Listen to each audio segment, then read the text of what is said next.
Malcolm X walks into Mason's Diner in Charlotte, North Carolina on May 14, 1963 at 6:45 a.m.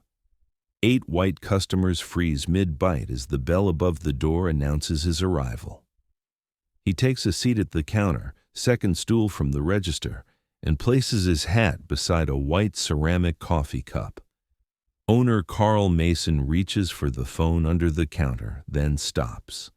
A police cruiser passes outside, slowing but not stopping. The tension is suffocating, forks suspended, conversations dead, everyone waiting for violence. Malcolm's hand rests on that empty cup, steam from the coffee pot visible behind the counter. "Coffee black, please," he says quietly. In 1963, there were 127 documented sit-ins across the South. This wasn't one of them. This was something else entirely, something cameras never caught. Within 5 minutes, every white customer would leave. Not dragged out, not arrested, they would choose to go. What Malcolm said in these 5 minutes would empty the diner and change one man's mind forever. By May 1963, Malcolm X was the most polarizing voice in America. As national spokesman for the Nation of Islam, he spoke to crowds of thousands in Harlem, Detroit, and Los Angeles. His message was uncompromising: black dignity, self-defense, separation rather than integration. The FBI had thick files on him. Newspapers quoted him saying things that made white America uncomfortable and black America electrified.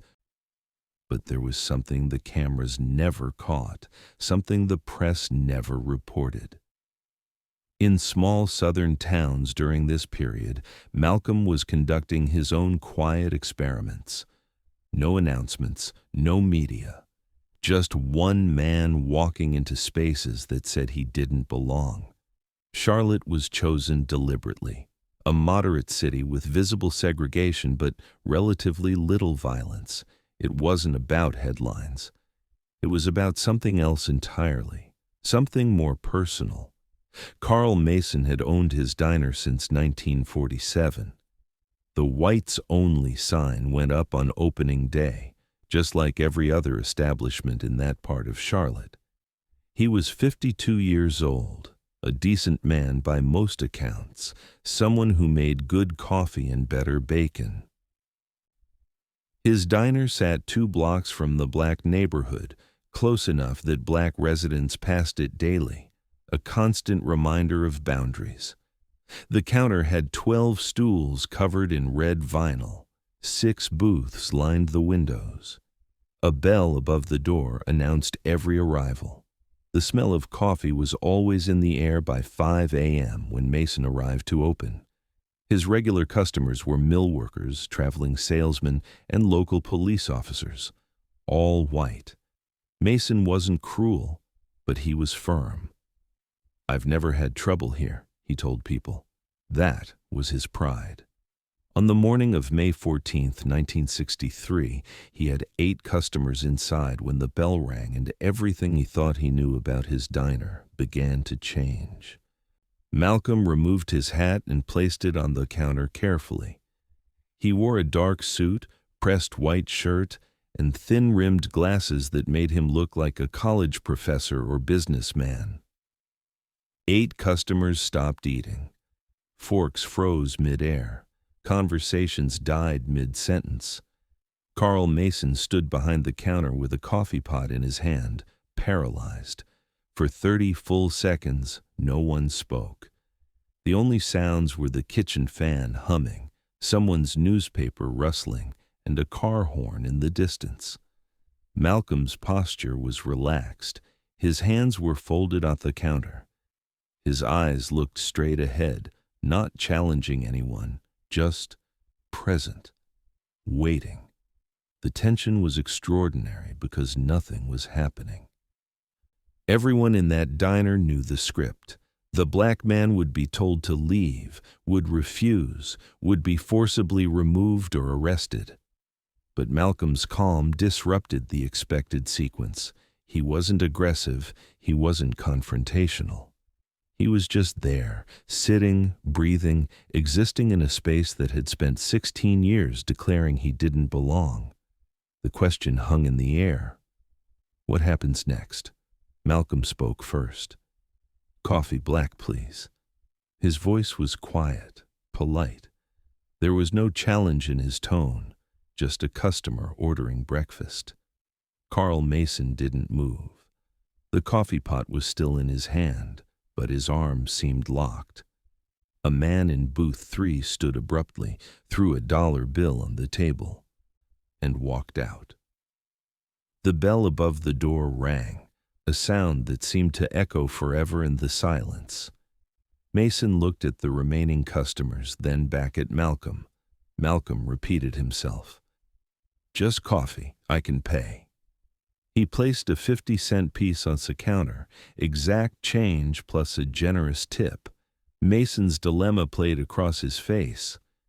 Enforce the rules he'd maintained for 16 years? Or serve a paying customer?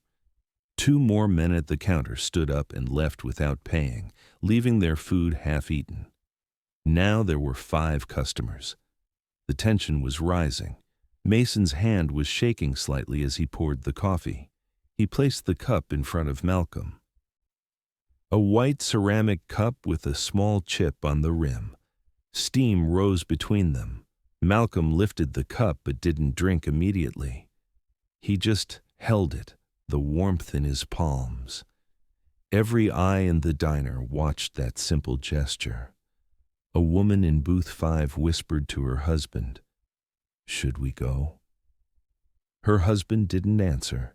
His eyes were fixed on Malcolm. Another police cruiser passed outside. Mason noticed but didn't wave or signal. Malcolm took his first sip, then set the cup down gently. The sound of ceramic touching the counter was impossibly loud. A construction worker at the far end of the counter finished his eggs in 3 quick bites, dropped money on the counter, and left. 4 customers remained. Malcolm didn't acknowledge anyone leaving. He kept his eyes forward, sipping his coffee slowly, as if he were alone in the diner. Mason moved along the counter, pretending to clean, inching toward the register. Through the service window, the cook, a black man named Jimmy who'd worked there since opening day, watched with wide eyes, frozen with a spatula in his hand. 2 minutes had passed since Malcolm sat down. Malcolm set his cup down and looked directly at Mason. "How long you had this place?" Mason was startled by the normalcy of the question. 16 years, he answered automatically. Malcolm nodded. "Good coffee. You make it yourself?" Mason, caught off guard. "Yeah, every morning. 5 a.m. It was just 2 men talking about coffee and diner business. The remaining customers looked confused. They'd been expecting violence, confrontation, police. Instead, they were witnessing polite conversation. A young couple in booth 2 stood up and left quietly. The bell rang again. Down to 2 customers, an elderly man at the counter and a middle-aged woman in a booth. Malcolm asked about the breakfast menu. Mason found himself answering, describing the eggs, the bacon, the grits. The surreality of it was overwhelming. Normal diner conversation in the most abnormal circumstances. This wasn't in anyone's script. Malcolm's weapon, it turned out, wasn't aggression. It was courtesy, patience. Simple human conversation that refused to acknowledge the absurdity of the rules.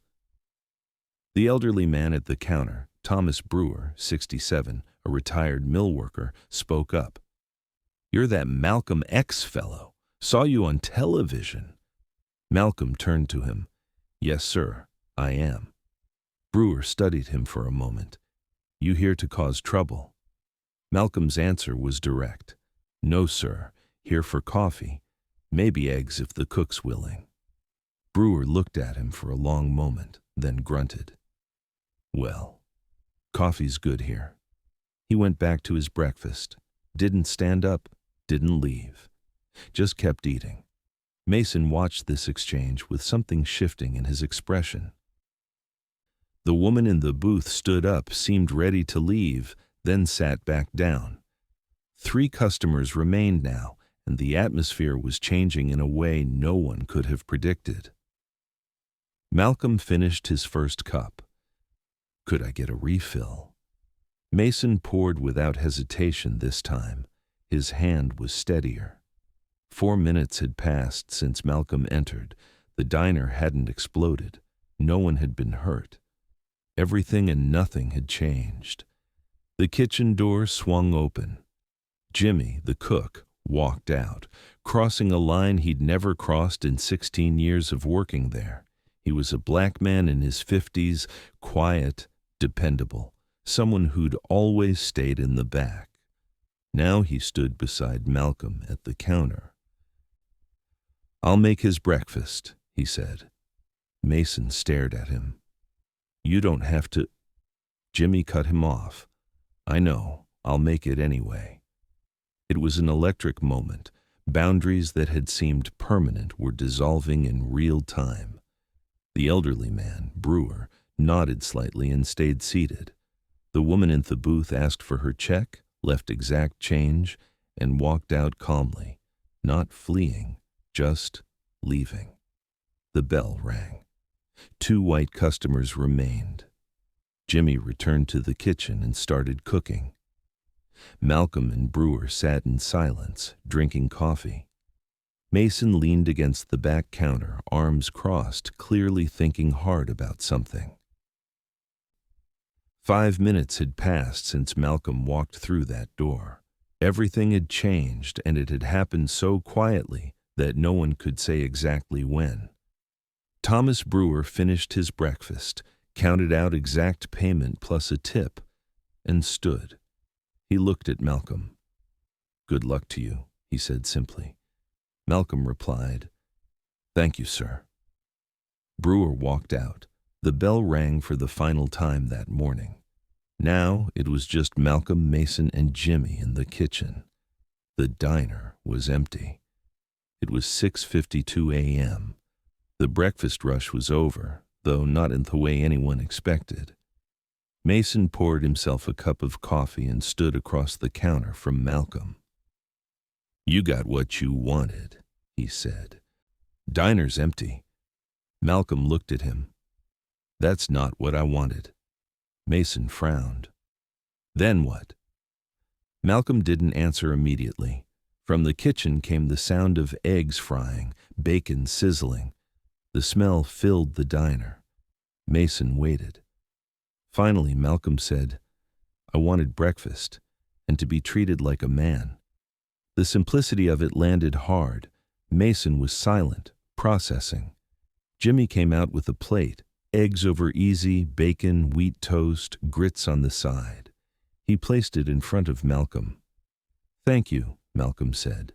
Jimmy nodded and returned to the kitchen. Mason stood there watching Malcolm eat, a normal breakfast on a normal Tuesday morning. Except nothing about this was normal, and both men knew it. Mason grabbed a towel and wiped the counter slowly, working his way closer to where Malcolm sat. "You know what this costs me," he said finally. "They won't come back. Some of these people been coming here 10 years. Malcolm swallowed a bite of eggs. "Maybe, or maybe they'll see things different tomorrow." Mason shook his head. "In Charlotte, North Carolina in 1963? I doubt it." Malcolm looked at him. "Then you'll get different customers. Change comes whether we're ready or not." Mason was quiet for a moment. Then he did something he'd never done in 16 years of owning the place. He sat on the stool beside Malcolm. 2 men, one black and one white, sitting at a diner counter in the segregated South, eating breakfast side by side. No cameras, no reporters, no crowd of protesters or angry mob. Just 2 human beings sharing space that had been violently divided for decades. Malcolm continued eating. Mason sipped his coffee. The only sound was the scrape of fork on plate and the hum of the kitchen fan. This was the victory, not the empty diner, not the customers leaving in shame. This quiet moment, this ordinary, impossible meal. Malcolm finished his breakfast and drank the last of his coffee from the white ceramic cup. He placed money on the counter, full price plus a generous tip. "Thank you for the meal," he said, "and the conversation." Mason looked at the money, then at Malcolm. "You coming back?" Malcolm stood and put on his hat. "Would you serve me if I did?" Mason paused for a long time. You could see him working through it, his rules, his customers, his 16 years of certainty. Finally, he answered honestly, "I don't know. Ask me tomorrow." Malcolm extended his hand. "That's honest. I respect that." Mason hesitated, then gripped Malcolm's hand and shook it firmly. Malcolm walked to the door. The bell rang one final time. He was gone. Mason stood alone in his empty diner. The white ceramic cup sat on the counter where Malcolm had been sitting. Coffee stain inside. Small chip on the rim. Mason picked it up, held it, turned it over in his hands. He didn't wash it immediately. He just stood there, holding it, thinking about what had just happened, about choices, about rules, about what it meant to serve a man breakfast. The next day, 4 of Mason's regular customers returned. 6 didn't. By the end of the week, Mason had made a decision. He took down the whites only sign.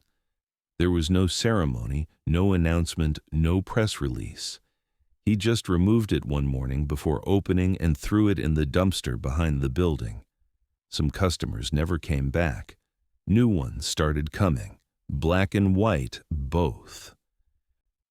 Business dropped 40% in the first month. Slowly, it started to recover. Jimmy got a raise and began working the counter alongside Mason. The local newspaper ran a small story. Charlotte Diner integrates quietly. No violence, no arrests, no dramatic confrontation.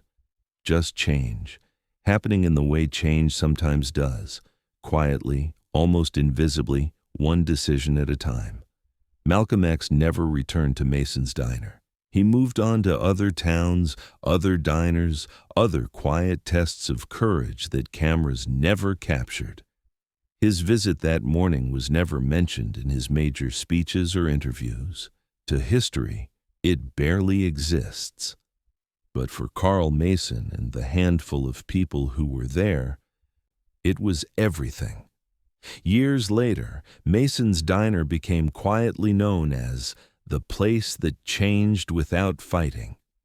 In 1975, Carl Mason was interviewed by a local historian documenting civil rights history in Charlotte. He was 74 years old by then, still running the diner. He still had that white ceramic cup with the chip on the rim. "Kept it as a reminder," he told the historian, "not of what I lost, of what I learned." When Malcolm X was assassinated in February 1965, Mason read the obituary and closed his diner for the day. "That morning taught me something," he said. "Courage isn't always loud. Sometimes it's just sitting down where you're told you don't belong. Sometimes it's serving breakfast to someone everyone says you shouldn't. Sometimes it's having the conversation no one thinks you should have." Carl Mason retired in 1982. He donated the white ceramic cup to the local Civil Rights Museum with a handwritten note, "The cup that changed my mind, May 14, 1963. The cup sits in a glass case today. The small chip on the rim is still visible. A label beside it reads, Mason's Diner, Charlotte, NC. The morning Malcolm X ordered coffee and 8 customers left in silence. The cup is ordinary diner china, the kind you'd find in 10,000 diners across America. But objects become extraordinary not through what they are, but through what they witness. The cup stayed in his pocket. The coffee stayed ordinary. And the courage? That never needed announcing. It just needed one man willing to sit down and one man willing to pour.